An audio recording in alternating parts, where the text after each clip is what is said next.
भारत आणि इंग्लंड संघांमधला 2020 विश्वचषकाचा उपांत्य सामना हा गयानामध्ये सुरू आहे आणि या सामन्यामध्ये 13व्या षटकात भारतानं आपलं शतक फलकावर लावलंय। 2 बाद 105 अशी भारताची धावसंख्या आहे आणि सगळ्यात महत्त्वाची गोष्ट म्हणजे रोहित शर्मानं 34 चेंडूत अर्धशतक साजरं केलं। आता तो 37 चेंडूंमध्ये 56 धावा काढून खेळतोय आणि दुसऱ्या बाजूने त्याला साथ देतोय तो सूर्यकुमार। त्यानंही 24 चेंडूंमध्ये 34 धावांची मजल मारली होती। त्यामुळे भारताला 13व्या षटकात आपलं शतक धावफलकावर लावता आले। आणि या संदर्भात अधिक माहिती आपण जाणून घेऊ आपले क्रिकेट समीक्षक सुनंदन लेलेंकडून। सुनंदन, भारताच्या दृष्टीने सध्या तरी व्यत्यय हा फक्त पावसाचा दिसतोय, पण भारतीय फलंदाज धावांची लूट करताना काही थांबत नाही, त्यात करून रोहित शर्मा।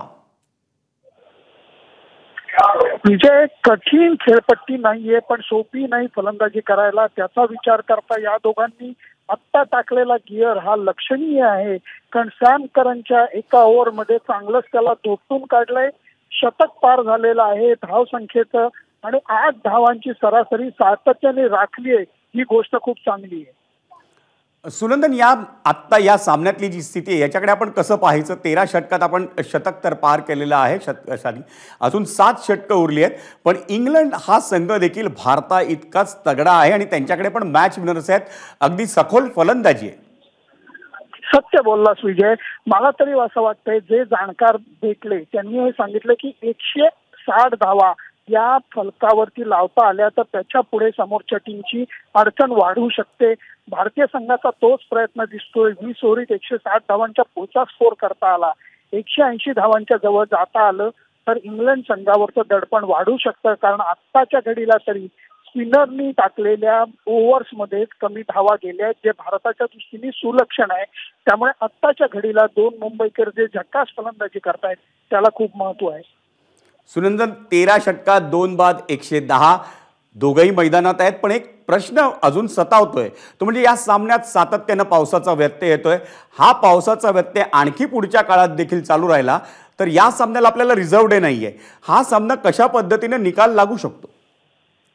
4 तास एक्स्ट्रा दिलेले आहेत, त्यामुळे हा सामना पूर्ण व्हायची शक्यता विजय जास्त आहे।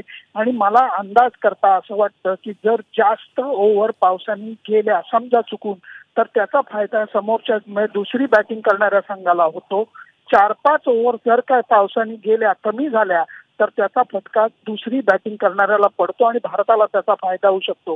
त्यामुळे पावसाचा व्यत्यय आला तर तो कुठल्या दिशेने जाईल हे बघायला लागेल। आत्ताच्या घडीला तरी सूर्यप्रकाश आहे, खेळ उत्तम चालू आहे। आत्ताच्या घडीला तरी सूर्यप्रकाश आहे आणि त्याच वेळेला सूर्यकुमार मैदानात आहे, त्याच्याबरोबरीने रोहित शर्मा देखील मैदानात आहे आणि म्हणूनच भारतीय संघ 13 षटकांच्या पुढे जाऊन 110च्या देखील 2 बाद 110च्या पुढे गेलेला आहे। त्यामुळे भारतीय संघाची स्थिती मजबूत आहे। सुनंदन, धन्यवाद या सविस्तर गप्पांबद्दल।